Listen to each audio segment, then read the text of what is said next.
bisa sebelum menikah kita sudah mengonsumsi asam folat.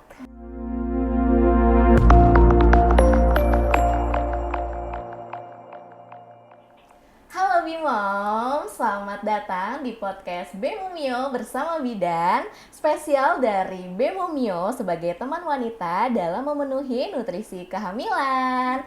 Halo Mas, bersama dengan saya Prisa. Dalam podcast ini kita akan membahas nih terkait dengan nutrisi kehamilan para wanita. Jadi Moms wajib banget nih untuk menonton sampai akhir ya. Kenapa? Karena kita di sini nggak sendirian nih, Prisa di sini nggak sendirian karena di sini udah ada narasumber ternama yaitu Bidan Kartika. Yuk kita sambut dulu.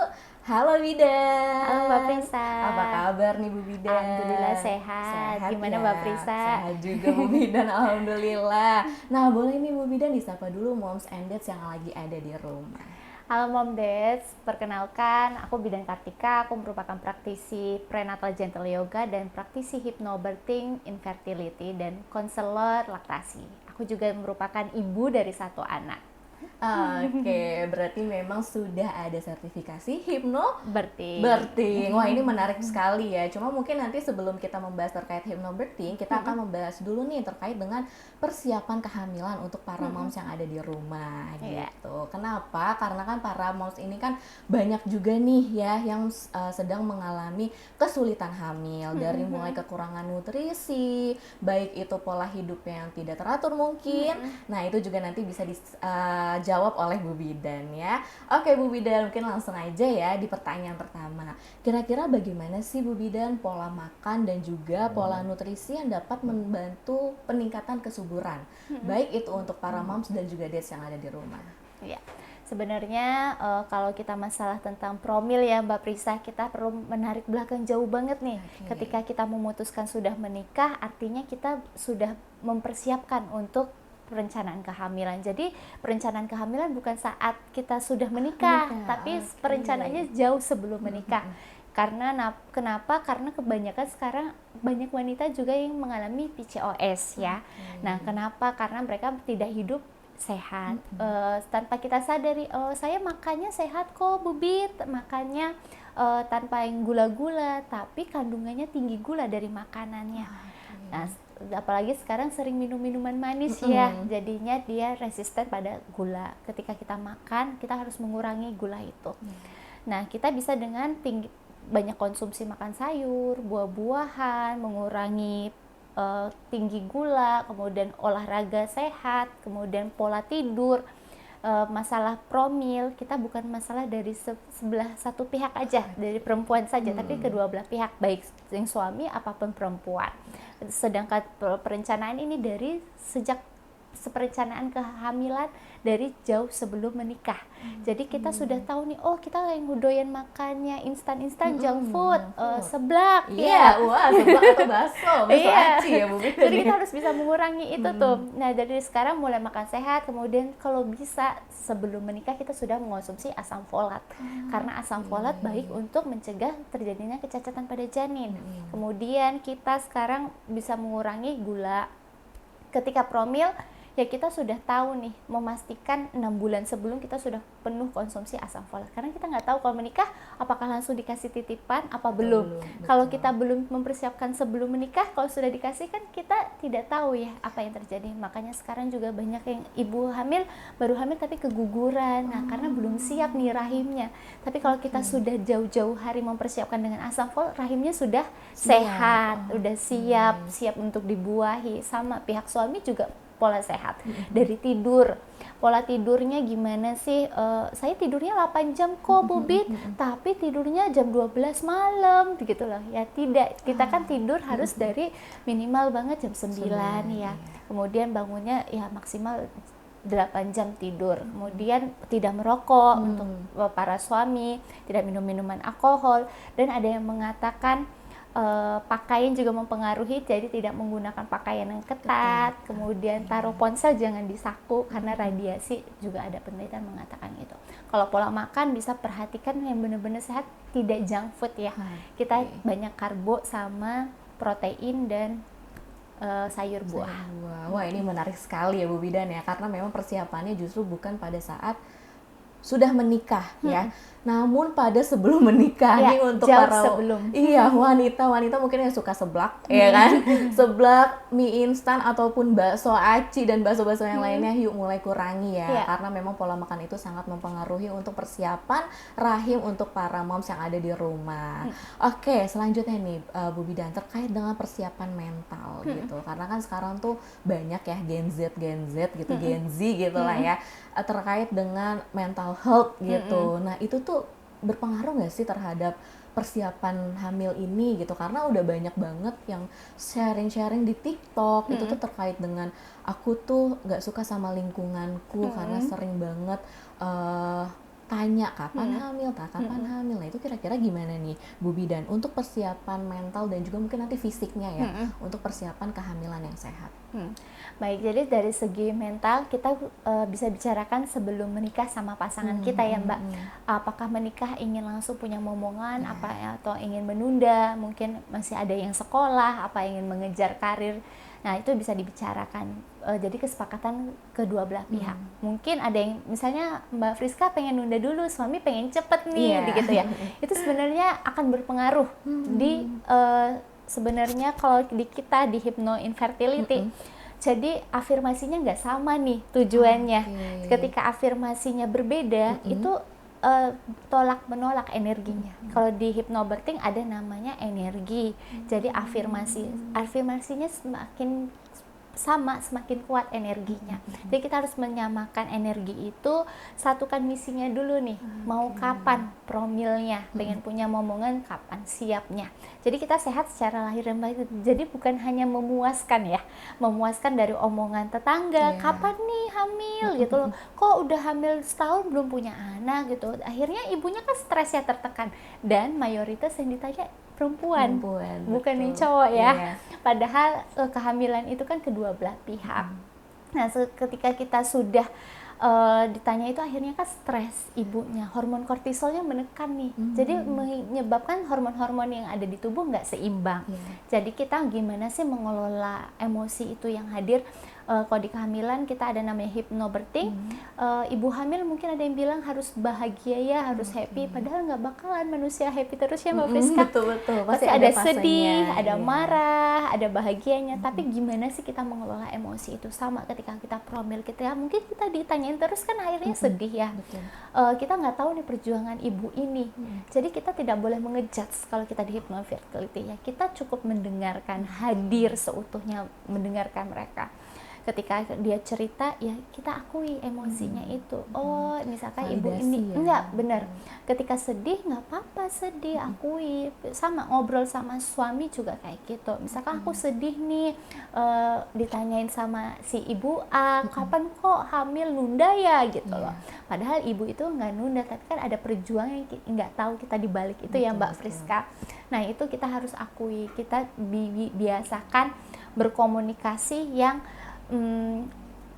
jadi to the point, tapi menyangkut sama perasaannya. Jadi kayak misal aku sedih nih ditanyain sama Mbak Friska kapan hamil, padahal kan Mbak Friska nggak tahu ya perjuangan kita. Jadi kita suami juga ngerti nih, oh istriku sedih karena pertanyaan ini. Jadi kita pun meresponnya, kalau kita sudah sadar ya Mbak sama emosinya, kita lebih enak meresponnya. Ya nggak apa-apa ya, doain aja, semoga itu cepat dikasih momongan. Pas itu kita dalam hati juga ngomong, semoga apa yang ditanyakan menjadi doa. Kenapa? Ketika kita meyakini, tidak berpikir apa yang dipikirkan pasien, orang lain, itu membuat jadi doa. Ketika doa itu semakin kita yakini, memberi sugesti pada diri kita, itu yang akan makin terjadi. Karena kalau di hypnobirthing, aku pernah baca buku namanya M. Saraza, itu yang nulis itu Hanum Rais. Perjuangan beliau mendapatkan buah hati, berkali-kali inseminasi, bayi tabung di luar negeri sampai akhirnya jadi pun di Indonesia. Perjuangan Masya Allah, bukunya bagus banget, buat promil bisa baca itu. Aku pun sampai baca itu nangis, karena semakin kuat kita yakin memberi sugesti diri pada kita, itu tuh di Lauhul Mahfuz itu tuh cahayanya semakin terang, Mbak. Jadi kita memutuskan sudah menikah ya, sah nih. Itu tuh roh janin itu udah ada sebenarnya, tapi melihat gimana sih upaya orang tuanya berikhtiar menjemputnya itu. Semakin kita yakin, semakin kita kuat ikhtiarnya, semakin cahaya semakin terang. Tapi misalnya promilnya ya udah deh jalanin aja, nggak mau usaha, misalkan dari pola makan sehat, ikut kelas-kelas, apa dengerin podcast gitu, jadinya dia makin redup gitu. Semakin kuat ya semakin terang. Jadi aku pun percaya itu, aku nerapin ilmu hypno-infertility-ku, iya. Aku 6 bulan berjuang buat dapat momongan juga. Aku menerapin ilmuku, jadi pernah juga merasakan ya, jadi ibu-ibu para pejuang garis 2, memang berat ya Mbak Priska kalau ditanyain orang. Tapi aku percaya apa yang aku ditanyain orang, aku selalu memberi afirmasi pada diriku. Semakin orang bertanya, berarti orang itu semakin mendoakan aku. Jadi jangan berpikir ngapain sih orang itu nanya banget gitu. Jadi ya kita ubah afirmasinya. Semakin banyak orang bertanya, semakin banyak yang mendoakan kita. Kemudian ya aku sama suami tetap harus berusaha gitu. Wah, menarik sekali nih Bu Bidan ya. Ternyata Bu Bidan juga selain profesinya ya untuk menemani para moms yang ada di rumah gitu ya, untuk terkait dengan masalah reproduksi juga dan kehamilan yang sehat, Bu Bidan juga pernah loh merasakan ya seperti apa yang mungkin moms rasakan juga. Jadi mungkin di sini moms jangan khawatir, seperti yang tadi sudah dibilang oleh Bu Bidan, terapkan afirmasi positif ya Bu Bidan ya. Karena memang selagi udah berusaha dan terapkan afirmasi positif, itu juga bisa menghasilkan kesehatan juga di dalam diri kita. Wah, menarik sekali. Nah, tadi nih Bu Bidan terkait dengan hypnofertility. Aku udah kepapar nih sedikit ya tadi ya, udah dijelasin sama Bu Bidan. Gimana sih Bu Bidan perannya gitu? Untuk mungkin Bu Bidan bisa jelasin dulu nih apa itu hypnofertility, karena setahu kan ini kan terkait dengan terapi untuk kecemasan ya. Mungkin bisa didetailkan lagi sama Bu Bidan, dan gimana sih peran hypnofertility ini bisa membantu para moms and dads yang sedang berusaha untuk memiliki momongan. Baik Mbak Priska, bagus banget ya pertanyaannya. Jadi mungkin beberapa ada yang belum tahu hypno-infertility apa. Jadi kalau di hipno, jadi aku nggak sadar nih kalau ditanya-tanya nanti aku bisa kebuka semua nih. Sebenarnya nggak kayak gitu sih. Jadi teknik hypno-infertility ini teknik auto-hipnosis, jadi membuat ibu sama pasang itu menjadi rileks. Jadi nanti kita akan tekniknya direlaksasi, membuat ibu menanamkan niat positif pada pikiran bawah sadar. Kemudian kita memberikan afirmasi positif, membuatkan kata-kata afirmasi positif, sugesti, kemudian membuat ibunya lebih yakin kepada dirinya dan buat percaya, oh aku bisa. Kebanyakan ibu kan zaman sekarang nggak percaya, jadinya sudah terpapar dari omongan kiri kanan, kemudian scroll TikTok, bukan yang dipercaya ya Mbak. Jadi akhirnya mereka, apa bisa ya aku jadi nggak percaya diri, kok aku 10 tahun kok belum punya gitu loh. Jadi kita membuat ibunya lebih percaya diri, lebih meluruskan lagi kenapa sih pengen punya dedek, visi misinya. Karena sebenarnya adik janin itu dihadirkan di rahim kita punya visi misinya sendiri dari Allah, aku percaya itu ya kita luruskan. Jadi jangan hanya ya udah nikah ya harusnya hamil, enggak. Dia dihadirkan karena permintaan kita harus satu, luruskan dulu nih niatnya dia dihadirkan. Kemudian kita menanamkan sugesti, kemudian sama afirmasi dan visualisasi. Jadi ibunya dibuat rileks, lebih tenang, kemudian kita bawa ke alam bawah sadarnya, direlaksasikan, nanti tanamkan pikiran positif, afirmasi, visualisasi, membawa ibunya lebih rileks. Udah. Oke, berarti memang terkait dengan pembawaan ya Bu Bidan ya, yang mungkin bisa diterapkan juga nih untuk moms untuk lebih rileks dan percaya diri ya. Karena memang aku juga sempat kepapar sih, banyak banget sekarang kan platform-platform media sosial ya Bu Bidan ya, terkait dengan TikTok, mungkin Instagram, banyak yang mau hujat juga gitu. Mungkin dari nggak hanya dari keluarga aja jadinya, tapi dari lingkungan pun, dari netizen di Indonesia pun itu juga sangat mempengaruhi untuk kesehatan mental dari para moms yang ada di rumah. Nah, gimana nih Bu Bidan terkait dengan peran untuk suami gitu? Terkait dengan perannya nih, sebisa para dads ini mungkin belum tahu nih apa yang harus mereka lakukan nih Bu Bidan untuk mempersiapkan kehamilan, untuk mencoba hypnofertility tersebut gitu. Nah, mungkin dari sisi dadsnya ini harus seperti apa nih Bu Bidan? Baik, bagus banget ya Mbak Priska pertanyaannya. Jadi di sini kita namanya promil nggak bisa sendiri ya Mbak. Periksa ke dokter nggak bisa sendiri. Yang diperiksa bukan cuma ibu, karena sebenarnya proses terjadinya kehamilan kan butuh kedua belah pihak. Sel telur tidak akan bisa berhasil tanpa sperma, sama sperma juga tidak akan bisa berhasil berbuah tanpa sel telur. Nah, jadi perlu banget bapaknya juga hadir. Hadirnya hadir seutuhnya. Jadi ikut pemeriksaan baik secara fisik, kita kan kedua belah pihak harus tahu nih keadaannya. Jadi bukan hanya sepihak perempuan aja. Jika emang ada masalah di bapak, ibunya yang jadi penenang. Ketika ada masalah di ibu, bapaknya jadi penenang. Ketika sudah tahu ada case-nya apa, kita sudah tahu, ya kita saling menguatkan. Ketika kemudian kita memutuskan untuk hypnoinfertility, bapak yang menjadi support utama. Ya, kenapa kalau aku hypnoinfertility, kalau usahakan harus couple. Kenapa? Ya karena bapaknya biar tahu, karena kan dia support sampai lahiran, betul, ya, pendukung utama itu bapak. Kita sebagai nakes hanya membantu prosesnya saja, tapi kehadiran bapak itu Masya Allah banget, yang akan dari hamil, dari program, bahkan ya perjuangannya sampai lahiran, dia itu yang seutuh-utuhnya yang mendampingin ibunya.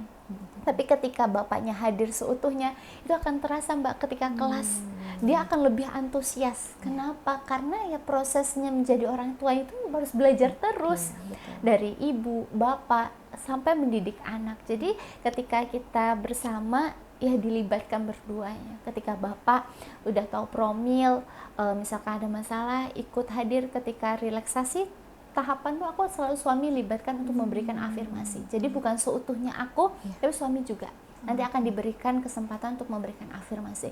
Kenapa diberikan? Kadang ibunya lebih kena juga. Kenapa? Karena mungkin ada blok-blok yang ada di dalam diri itu belum lepas. Misalkan dari hal sederhana ya, misalnya suaminya ngerokok nih, terus istrinya minta mohon lepas, tapi suaminya nggak mau digituin, tapi istrinya pengen banget. Jadi kita harus saling memaafkan, saling ikhlas buat ngelakuin yang terbaik buat tujuan yang sama. Makanya visi misinya harus kita lurusin dulu. Ketika kita udah sama-sama ikhlas, itu akan lebih enak Mbak jalannya. Jadi blok-blok itu ada kita dipelajari di hypnoinfertility. Mungkin kayak misalkan satu, Mbak Tasya masih belum mau punya anak, misalkan suaminya udah, bloknya ada yang belum lepas, jadi nggak sejalan. Contohnya aku hypno bertingkuh, birth plan aku sama suami sempet bertabrakan. Aku pengennya lahiran ya tanggal 24 bulan 2 2024, tapi suamiku nunggu ayah libur aja ya Dek lahirannya. Jadi kan beda ya afirmasinya, padahal kan afirmasi itu saling tarik menarik energinya. Ya akhirnya anaknya bener lah, dan dilalah energinya lebih kuat ke ayahnya. Dia lahir sesuai doa ayahnya. Dia lahir pas ayahnya libur. Dan jadi aku ngerasainnya kontraksi itu dari hari Senin aku ngeflag doang, nggak kontraksi. Hari Selasa aku kontraksi tapi nggak ngeflag. Rabu aku kontraksi ngeflag tapi nggak intens. Kamis aku udah mulai jam 2 subuh aku kontraksi sama ngeflag. Padahal aku aku masih bisa mengontrol kontraksi ini. Padahal aku siangnya masih ada pasien, tapi suami udahlah ke rumah sakit aja gitu ya. Udah ke rumah sakit ya masih bukaan 2. Besoknya aku sambil ini sempat kontraksiku melemah, udah bukaan 8, stuck aja Mbak 8, udah 24 jam.